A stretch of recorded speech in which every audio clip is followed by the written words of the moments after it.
ازيكم عاملين ايه؟ يوم جديد سعيد عليكم يا رب ان شاء الله. النهارده الصراحه انا ولا جايه لكم موضوع ولا جايه بوصفه. انا كل اللي انا جايه بيه بصراحه النهارده موقف او مواقف اتعرضت ليها النهارده. يمكن انا بقالي اسبوع تقريبا انا او اكتر، يعني انا بنزلش فيديوهات. الحقيقه كنت مشغوله، انا مشتركه في معرض خيري. هو بيتعمل مره في السنه وبتبقى اليوم واحد، فبيبقى ليه تجهيزات قبلها. فرز بقى وتجهيز، وفي بقى تطبيق وكل حاجة يعني بنحاول ان احنا نجهزها عشان تطلع على اكمل وجه للي هيشتري. والحاجة دي بتبقى فلوسها طالعة يعني لمساعدة الطلبة يعني المحتاجة. المعرض ده بيبقى طبعا قايم على تبرعات، وبيتباع بأسعار رمزية. يعني في حاجات طبعا بتكون جديدة، بتبقى جاية جديدة. في ناس صراحة جزاهم الله كل خير بيبقوا متبرعين بيها جديدة لله. فالحاجات زي ما بتتسعر بتنزل، بس بيبقى أسعار رمزية، يعني مش أسعار عالية جدا طبعا مقارنة بأي أسعار ممكن الواحد يشوفها في أي محل. مش هقول براندات، خصوصا ان احنا داخلين على شتاء، وحاجات الشتاء معروفة انها غالية جدا. طبعا احنا يوميا بنشتغل في الحاجة دي. يعني لو وقت متأخر، يعني بنبقى بادئين من بدري قوي، وبصراحة بنخلص لمتأخر، وخصوصا ان احنا عندنا اولاد. يعني انا مثلا واللي معايا. آه، فكنا بنحاول ننجز في الوقت عشان تطلع الحاجة للناس بشكل حلو يليق بأي حد، يعني حتى اللي يشتري حاجة معروضة عليه بشكل كويس والحاجة نظيفة ومفيش أي مشكلة. فالنهاردة كان يوم المعرض. الحقيقة أنا توقعت إن يعني مش هيكون في مشاكل، ولكن لازم مفيش حاجة تمر مرور الكرام. الناس بتفاصل في الحاجة اللي هو عندهم ده الفصال. يعني الحاجة مثلا ب50 جنيه بيفصلوا فيها، رغم ان الحاجات المعروضة دي كلها براندات وحاجات جديدة. في منها حاجات جديدة وفي استعمال بسيط، بس كلها نظيفة. يعني مفيش حاجة معروضة اي كلام. ولكن ده الفصال. مش بس كده، ده في ناس كمان كانت بتستهبل، يعني ان هم ياخدوا الحاجة وان هم معهمش، رغم ان هم مقتدرين. لكن لا، احنا ده معرض خيري، يعني في حاجات ناخدها كده او ناخدها ببلاش. ما قاسوش ان الحاجه اللي هتطلع دي او الفلوس اللي هتطلع دي في ناس تانية هتتساعد بيها. يعني مش هتاخد في جيوبنا مثلا. لا، المبالغ اللي هتطلع هيتساعد بيها فعلا طلبه محتاجه. على سبيل المثال مثلا، الواحد بيبقى عايز يعمل حاجه لله، يعني سواء انا او غيري. بيجي مثلا حد فعلا بتبقى شايف ان هو محتاج مساعده، فانت بتجيب له الحاجه دي عن طيب خاطر وبتدفعها من جيبك. فتلاقي ناس تانية مستهبله تقول لك انا عايزه البلوزه دي مثلا، فسعرها 100 جنيه.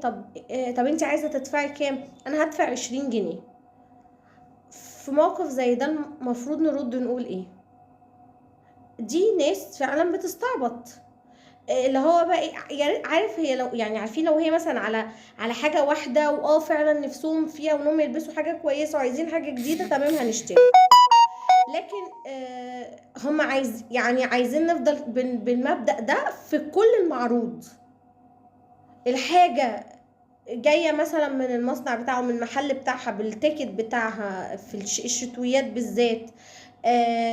الحاجه مثلا 200 جنيه، لا هناخدها معانا 30 جنيه.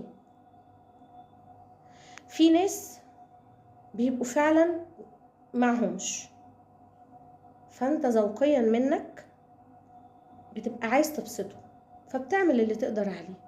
لكن في ناس تانية مستهبلة ومصدرين العبيطة. فالناس اللي زي دول لا، اللي هو البعد عنهم غنيمة، ده اول حاجة. تاني حاجة الحاجة معروضة، عجبهم مش عجبهم خلاص ما يشتروش، لان هم لما يستهبلوك انت بيستهبلوا غيرك، وهكذا وهكذا. وده اللي حصل فعلا من بعض الناس اللي حصل، ودي من ضمن المواقف اللي انا اتعرضت لها النهارده الصراحة. حقيقي انا النهارده اتحرق دمي من بعض الشخصيات اللي انا قابلتها، اللي هم يعني ايه عايزين ياخدوا كل حاجة و... والحاجة يخسفوا بيها الارض. مش مهم ان الفلوس اللي هتطلع من المعرض ده هيساعد بيها حد تاني، على قد ما هم هيقدروا يلموا وياخدوا ايه. دي حاجة مش فارقة لهم اصلا ولا اي حاجة. هيقولوا دي جاية تبرعات، حلوة قوي. ده في ناس نازلة شارية هدوم او كوتشيهات او اكسسوارز او توك، مطلعاها لله لصالح المعرض، ان الفلوس اللي هتطلع من الحاجة دي للمحتاج. فهما مستخسرين ده، مستخسرين انك انت تساعد حد، او ان اللي هيطلع من المعرض مثلا يروح لحد تاني. ما احنا كمان محتاجين. لا، هو انتوا مش محتاجين، لان احنا هي اصلا عارفه بعضها. يعني الناس اللي كانوا في المعرض النهارده ما احنا عارفينهم، وفي ناس ما نعرفهمش، بس الناس اللي احنا عارفينهم لما تلاقيهم بيدعوا الفقر او مستهبلين، ده يضايقني ويحرق دمي.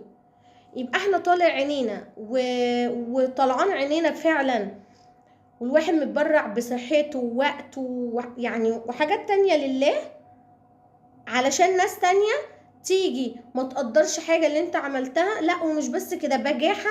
هم طمعانين في حاجة، يعني في الحاجة اللي انت هتطلعها للناس الطلبة المحتاجة. والله دول مش ما لقيتش مسمى اقوله عليهم. انا والله يعني انا لسه جاية من شوية، تقريبا الساعة دلوقتي 7. هو المعرض ده بيتعمل يوم واحد بس في السنة. فكان النهاردة بنقعد نجهز فيه، يعني من فترة، علشان خاطر زي ما قلت لكم يقدر يطلع بشكل كويس يليق بكل واحد هيشتري حاجة.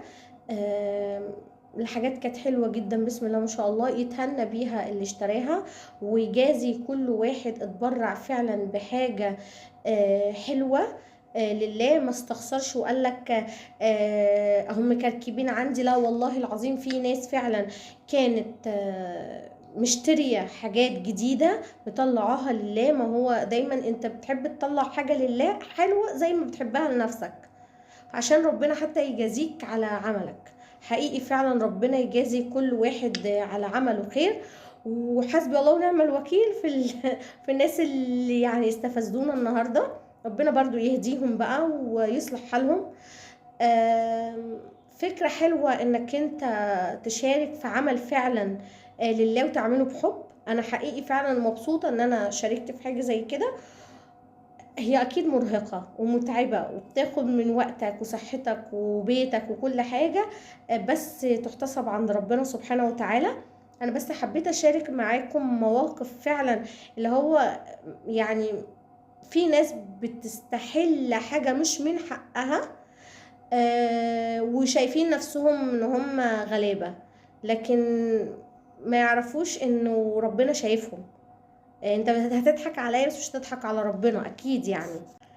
خلص الحمد لله يومي النهاردة على خير، وفعلا استمتعت بتجربة حلوة، واتمنى ان شاء الله ان انا اكررها تاني. واكيد بقى هزهقكم فيديوهات الفترة اللي جاية. ما تنسوش تعملوا لايك وشير وسبسكرايب وتعليقات حلوة كتير. اشوفكم في يوم جديد سعيد عليكم يا رب ان شاء الله.